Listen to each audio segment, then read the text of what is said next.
Yay, we're going in the subway museum. It's free tomorrow. What?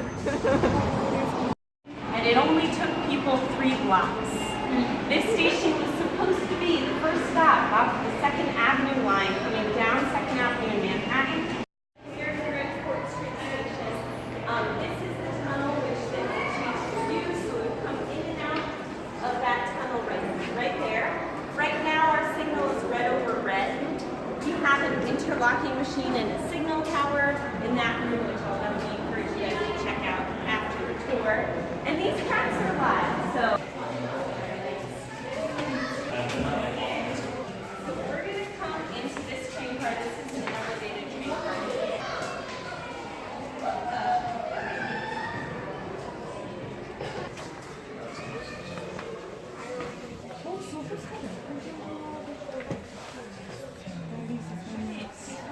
Any first reactions? This train is from 1939. Usually at the museum we have some cars from 1904. They're actually out of the museum right now because we're taking them on special rides during the summer. But this is a great example of an elevated train. So prior to the subway there were elevated trains all over New York City. And do you guys see any major differences that clue you in that this is not a subway train or the windows? Okay, so there were windows, of course, because we would be about 30 feet above the ground. We'd be looking in on people's kitchens and apartments. And these trains were made out of wood, and that's because they had to be light to go on the tracks. And originally, these trains would have been steam. So back when they were steam, it was contributing to a lot of pollution, a lot of noise in the city. People say that you would walk underneath the train and you'd get soot on your face. You live near a train. They're so like authentic, yeah. Really noisy. And another issue on the surface was trolleys. Now in Brooklyn we had an extensive trolley system. If you've ever heard of the team the Dodgers, they got their name from the trolley Dodgers because it was very common that in order to walk across the street you'd have to dodge lots of trolleys. These elevated trains, they carried lots of people, and at first you might come in here and you might think it's not too bad, pretty nice. Well, the original elevated train had no fans inside. And these materials, while they're nice in our museum, they were not so nice when there were millions of people riding them every day, because all commuters were called strap hangers because you'd hang on to a strap. And there are news reports that these straps would soak up so much sweat that the sweat would drip onto passengers below. These seats, they feel comfortable now. They were originally stuffed with horsehair and had springs in them, and they are pretty comfortable, but they would break all of the time. Seniors still come into our museum who say, when they were little girls, or whatever, and they'd sit down and they'd get a hole in their stocking, or people would get holes in their clothes all the time. The heat was very powerful in some of the old trains. There are stories that it would catch people's clothing on fire. And so you always had heat. But originally, the only way to cool off, in 1904 at least, would be to open up the windows. And if you did, you'd get the stench of horse poop. And originally, these trains are running with the steam, except in 1900, they're electrified. So many people, in the turn of the century, the first place they might see electric light might have been inside a train. So these light bulbs today, like an exposed light bulb, doesn't really seem that exciting. But back when the elevated trains were newer, newly electrified in the turn of the century, those light bulbs would have been pretty exciting. So exciting that people would steal them. And so what the company, so there were several companies making elevated trains. In Brooklyn, we had the Brooklyn Rapid Transit Company. And one tactic that they had is to wire the light bulbs the opposite way. That way, if somebody wanted to take them home, put them in a lamp, they'd put them in the lamp and it wouldn't work. So that was a major problem. Now the original elevated train would have 2 doors on the end. And in a train car, of course,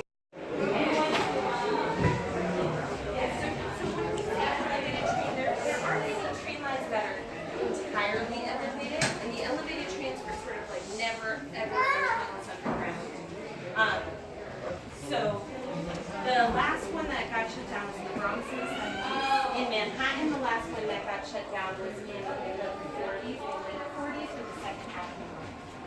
So, you know, the Second Avenue IND, the company that built our subway, was supposed to build a Second Avenue line, which is actually still in construction.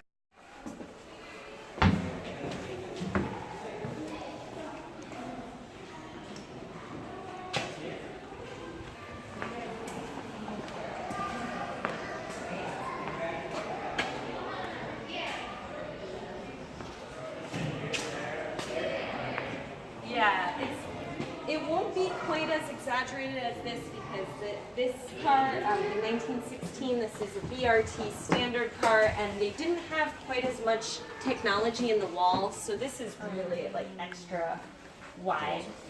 But whereas the IRT was concerned with speed and efficiency, getting you up to the Upper West Side in 15 minutes or so, this train car was interested in, you know, the BRT was interested in comfort and luxury.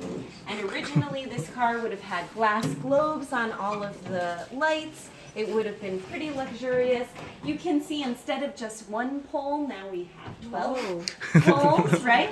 And of course this just means you can stuff more people onto the train car realistically. But the idea is comfort and luxury. And so this is the competitor. So at first the IRT was the only company, then the BRT comes along.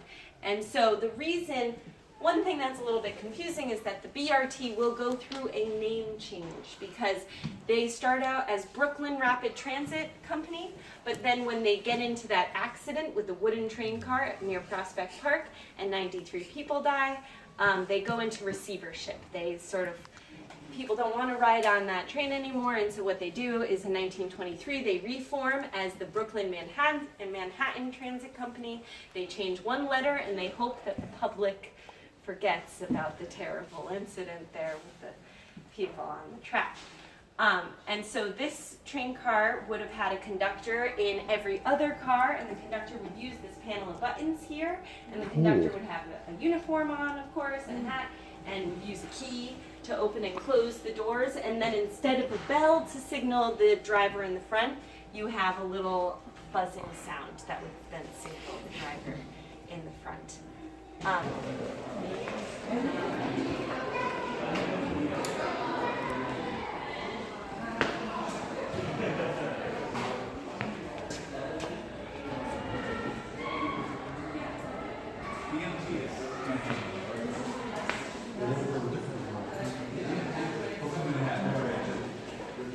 The blind see through to victory by articles made by the blind.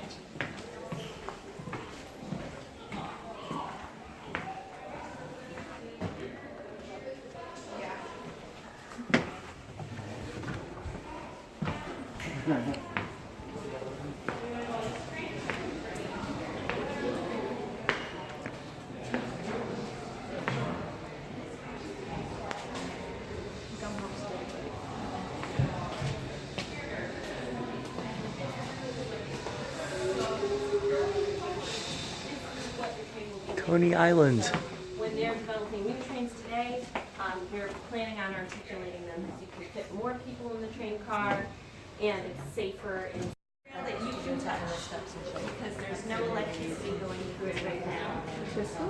And what sticks off of the train car and connects to the third rail is right here. It's called a contact shoe. And you can take a look at that. And so that sticks out. Now it's called a current collector, depending on which train you're on. If you're on a newer train car, it's called a current collector. But it basically sticks out of the motor, picks up the electricity from the... There's a movie, right, when you get older, you're gonna watch it, called The World, right? It's a long time ago. It's so they're all the same name. Here's mine. And the last part of the movie, We're doing the uncomfortable chairs. Grandma. This is getting more modern. Oh my gosh, that's so funny. What? 84 out of 100 women prefer men who wear hats. Oh my god. I'll make the train roll. Excuse me.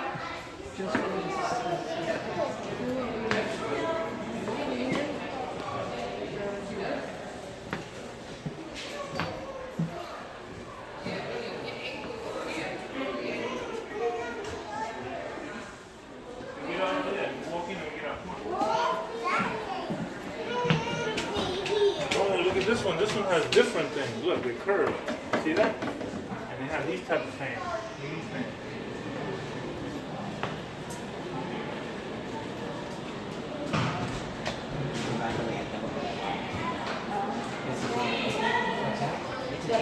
They used to have double letter lines.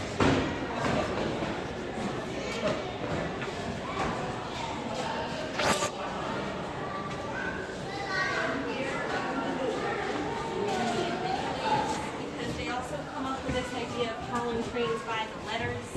The A train is, you know, an independent subway train car. If you've ever heard Taking the A by Duke Ellington, you know, it's a very popular song.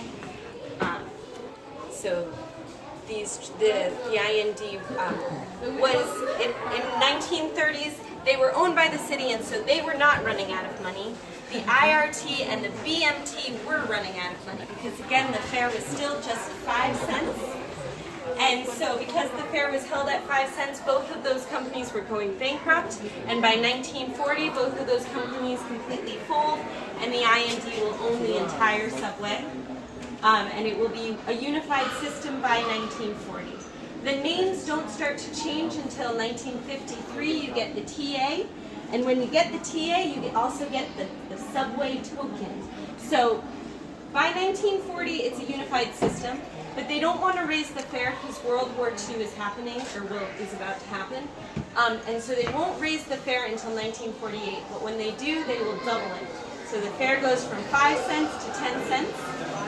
Then, yeah, it would have been really a lot for people to handle. And then in 1953, the fare goes up another 5 cents to 15 cents. And when it goes up to 15 cents, you can't just pay with 1 coin anymore. And so this is when you will get the subway token. So let me see. In the 70s, this was a big issue. People had like brands of slugs. This is how crowded it was. You can see it, but it's semi-below ground.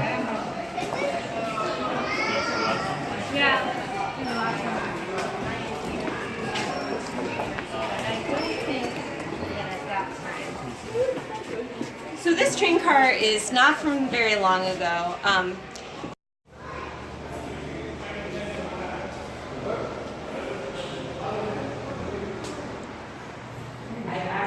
Once there was a guy here who let us try it out. So you have to pull the levers, and like we have a switch right outside of our station, so basically it moves the track. So you can change the signal, and then you can switch the track.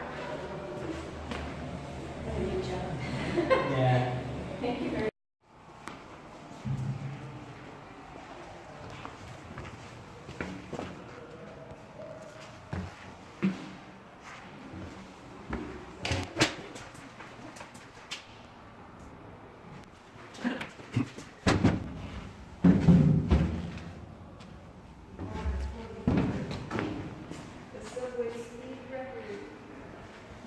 Speed record? Oh my god. Of 87 miles per hour. 87? Yeah, this is like exactly the same. Why do they have these like fake wood things? Wait, this is like modern. This is like what we ride on now. Until 2010.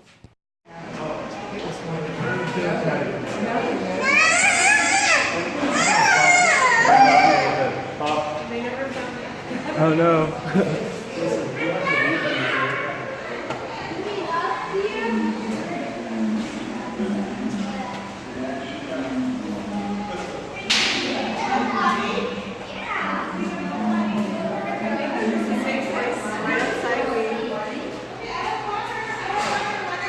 I've never seen that sign, but. Oh.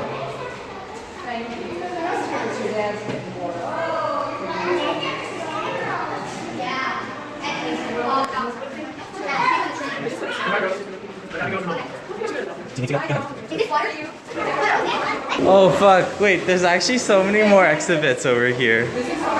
What? Yeah. Do you need the bathroom or? It's right here. Okay. You can go down if you want. Okay, I'll get started.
No, they told us they closed.